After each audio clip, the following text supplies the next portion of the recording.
Kia ora and welcome everyone to another episode of 9-Minute Big Life Mindset. So today you're going to hear about a series of concussions I had in 2016 and how it turned me into this space cadet for a while, plus what it felt like to have anxiety for the first time ever. Okay, so in 2016 I suffered 3 concussions, 2 undiagnosed and 1 fully confirmed.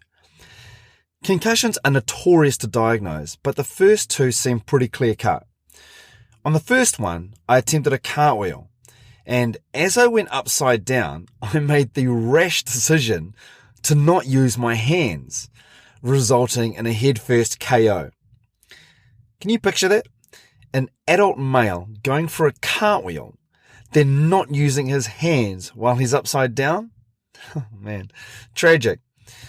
The second came after some guy got too drunk and randomly and unexpectedly punched me in the head, knocking me out before I whacked my head on the ground. I wouldn't recommend anyone tries that one at home either. The third, which got the diagnosis, was during a game of rugby. I'd caught a kick and went to run it back. I had 2 defenders lining me up for a tackle and, being the hero, thought I'd simply blast through them, run to the try line, celebrate with all my team and see my name in the papers. Unfortunately, none of that happened. When I ran into the guys, one hit me around the bottom of my rib cage and the other was like the upper middle of my chest. It was like running full tilt into a wall. My feet didn't come out from under me, but the force whipped my head forward and fast. There was a near instant pain up my neck and especially the area above my forehead and on the top of my head, despite there being absolutely no contact made there. And I remember having this split-second thought at the time of, oh man, this is going to hurt. It was like my body had been stopped, but my brain decided to keep going to the try line. I didn't lose consciousness, but I didn't have full control of my body anymore. The defenders and I struggled a bit in the tackle before others arrived, and then the play continued elsewhere. I eventually got up groggy and disorientated, kept playing as you do, or as you did, and after the game I had this constant pounding headache and could feel pressure in the back of my head. I felt lethargic and had a taste in my mouth that was almost metallic, but it definitely wasn't blood. Knowing something was up, I headed home and decided to chill out for the rest of the day. A few days later, and it was becoming obvious the symptoms were getting worse. I kept forgetting really simple things. I was stumbling over my words and I was dead tired. I found myself sleeping more and more and eventually booked in to see the GP. When it was diagnosed, I got sent off to ABI or acute brain injuries in Wellington. There, I would begin my eventual path back to a new normal. Coming from a guy that thought he was 7 foot tall and bulletproof, this was going to take careful management to not just dive into things. I was working at the time for a government agency and would recently relocated to another building, which meant a huge amount of change in our daily work processes. I was super fortunate though to have a boss at the time that really cared for her team. This was pre-COVID, so most people were still doing the 9 to 5 thing, being chained to their desk in the office. It became obvious, though, that I wasn't going to be able to manage that, and so my hours got reduced, and days were reorganised so that I'd had the bulk of the heavy mental lifting in the mornings instead of scattered throughout the day. To be fair, I could only focus on a computer screen for half an hour, maybe an hour tops, before the office lights, the screen light, and the general office noise just became overwhelming. It was almost like being overloaded with information, but you couldn't turn it off, so you kept getting overloaded until I was so tired, all I could do was sleep. And it was the kind of sleep where I'd wake hours later in exactly the same position. Now, brain injuries aren't like a cut on your hand. Firstly, no one can see it, so it's not like someone looks at your hand and says, "Oh, you've got a cut on your hand. I'll open the door for you." Nah. With a brain injury, because it's invisible, unless it's written on your face how exhausted or overwhelmed you are, most people won't pick up on it. Brain injuries also don't like to be time-bound.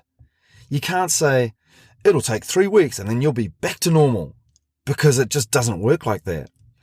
Our complex little brains respond differently, And really, we're still only at the infancy stage of understanding what trauma on the brain actually does.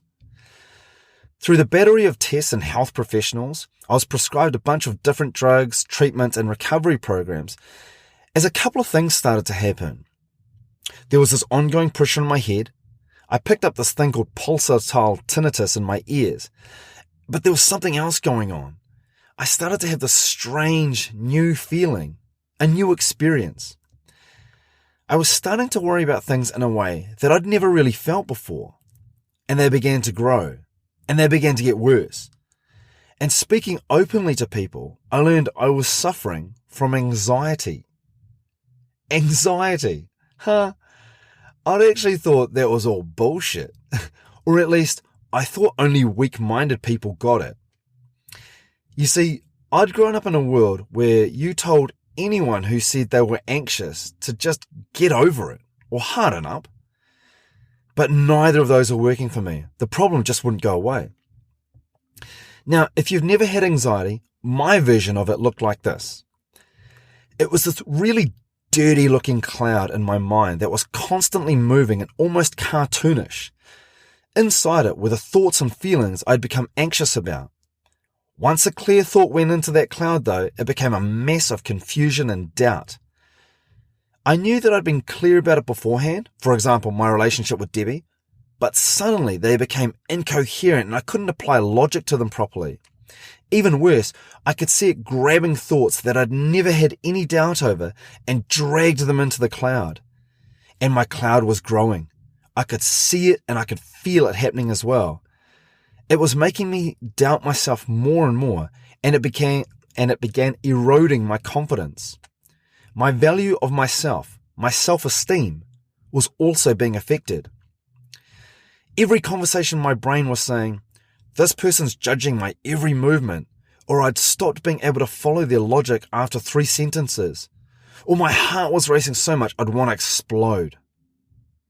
Confidence for me, though, is like a building block, and once I get a taste of it, it doesn't take long for it to build and grow. As my recovery continued, I prioritised my health, quit playing rugby and league, which are notorious for high-impact collisions, and slowly but surely came back to the real world. A couple of symptoms remain, but the big one is the pressure I get in my head when I use a lot of mental energy. As before, though, most people won't see it, but I can, and it refuses to be ignored. I've spoken about these events at length with a lot of people in life, and it's just blowing me away how many people either know someone that's had a concussion or they've even had one themselves. Hey, thanks again everyone for joining me. As always, please remember to click follow or subscribe, and if you're enjoying these, set yourself a challenge to share it with one other person who might enjoy them as well. You can also find me and contact me on Instagram at big_life_mindset. And as always, please remember to be uncomfortable and grow.